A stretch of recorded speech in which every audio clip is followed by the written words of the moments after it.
کادر درمانی؟ حتما تا حالا به مهاجرت هم فکر کردی. نگران این انکلکس رو چجوری پاس کنی؟ این زبانم برای خودش معضلیه.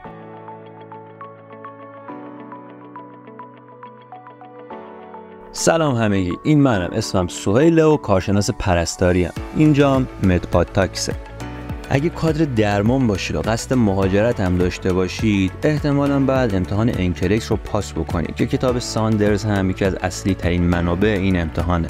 برای اینکه انکلکس رو پاس بشی و تبدیل به یک RM بشی، نیازه که به مطالب کتاب تسلط کافی داشته باشی. احتمالاً میدونید که کتاب ساندرز ترجمه فارسی نداره. از طرفی هم عده زیادی ممکنه که وقتشون صرف پیدا کردن معنی کلمات بشه و همین خودش میتونه خسته کننده و زمان بر باشه. اما خبر خوب، من اینجام تا قدم به قدم کتابو بهتون آموزش بدم. ما قراره توی این کانال بدون اتلاف وقت خودمون رو برای آزمون انکلکس آماده کنیم. مطالب کتاب قراره به صورت فصل به فصل و طبقه بندی شده طی سری ویدیوهایی براتون ضبط بشه. ویدیوها بعد از ضبط شدن روی کانال یوتیوب ما آپلود میشن و میتونید از اونجا به همه ویدیوها دسترسی داشته باشید.